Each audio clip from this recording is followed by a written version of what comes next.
স্বাধীনতা অর্জন করেছে কাতার, আরব আমিরাত, সিঙ্গাপুর, বাংলাদেশ। আর আজকে সিঙ্গাপুর কোথায়, কাতার কোথায়, আরব আমিরাত কোথায়, আর আমরা কোথায়?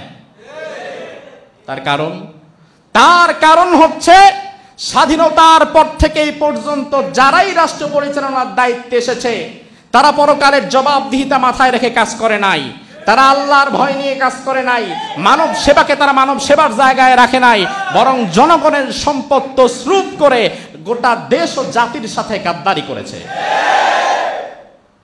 আজ নতুন প্রত্যয়ে যে অস্থায়ী সরকার গঠিত হয়েছে তাদের কাছে আমাদের অনুরোধ, আমরা এই দেশে শান্তিপূর্ণভাবে বাস করতে চাই। ইনসাফ ভিত্তিক একটা রাষ্ট্র আমরা আপনাদের কাছে চাই। এটা আমরা চাই না? আপনারা এখন অনেকে চিন্তা করতেছেন যে পূর্বে যারা ভিন্ন দল করেছে আমরা তাদের বাড়িঘর লুট করব, বাড়িঘর নষ্ট করে দেব, তাদের ব্যবসা বাণিজ্য নষ্ট করে দেব। এ বিষয়টা অত্যন্ত গর্হিত কাজ। প্রতিহিংসার রাজনীতি থেকে আপনাকে বের হতে হবে ভাই। তার কারণ হচ্ছে, শোনেন, তার কারণ হচ্ছে ওই মানুষটার সাথে যদি আপনার মত পার্থক্য থেকেও থাকে, ভুলে যান না ভাই, প্রতিশোধ পরায়ণতার যদি আপনি সারা জীবন ধরে রাখেন এ দেশটা কোনোদিন আগাতে পারবে না। গত 15 বছর আপনারা মার খেয়েছেন, আবার 10 বছর হয়তো তারা মার খাবে, আবার যদি কখনো তারা আসে আবার মার খেতে হবে। অর্থাৎ দুই দলের কামড়া কামড়িতে তো দেশটাই নষ্ট হয়ে যাবে। এসব কিছু বাদ দিয়ে দেশ গড়ার দিকে নজর দেন। এ দেশটা আমাদের সবার। আওয়ামী লীগ, বিএনপি, জামাত, জাতীয় পার্টি, হেফাজত, খেলাফত, ইসলামী আন্দোলন সহকারে আমরা যারা রাজনৈতিক ফিগার না, রাজনীতি করি না, এই দেশটা তো আমাদের সবার।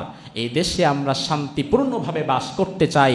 আল্লাহ তাআলা যেন এই দেশে একটা শান্তির সমাজ গঠন হয়েছে এমন দৃশ্য আমাদের চোখে দেখার তৌফিক দান করুক। আমরা বলি আমিন। এটা আমাদের সবার প্রাণের দাবি।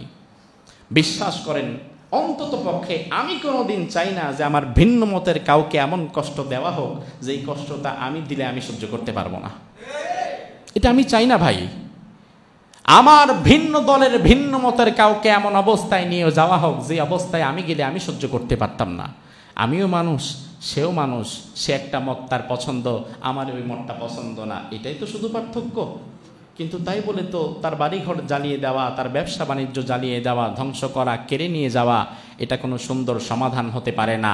আজ যারা 2 দিনের ক্ষমতা পেয়ে ক্ষমতা পানই নাই, তাতেই আপনি যেইভাবে জবরদখল লুটতরাজ শুরু করেছেন, তাতে তো প্রমাণ হয় ভবিষ্যতে আপনি কোনোদিন ক্ষমতা পেলে আপনি তার চেয়ে বড় জালিম হয়ে যাবেন। কিসের লুটতরাজ করছেন? কোন দেশের সম্পদ নষ্ট করছেন? রাস্তার মোড় থেকে লাইটগুলা খুলে নিয়ে যাচ্ছে। এই লাইটগুলো তো কোনো দল তার বাবার টাকায় বানায় না, এটা তো আমাদের সবার ট্যাক্সের পয়সা। অর্থাৎ আমাদের প্রতিহিংসা যেন গোটা বাংলাদেশকে জ্বালিয়ে পুড়িয়ে নষ্ট করে দিচ্ছে। এই প্রতিহিংসা থেকে আপনাকে বের হতে হবে। যদি ইমানদার হন, মুসলমান হন, এই প্রতিহিংসা থেকে বের হয়ে দেশের প্রতিটি সম্পদের দিকে আপনাকে আমানতের দৃষ্টিতে তাকাতে হবে, লোভের দৃষ্টিতে নয়। আমরা চাই না আমাদের ভিন্ন দলের ভিন্ন মতের কোনো মানুষও কষ্ট পেয়ে যাক।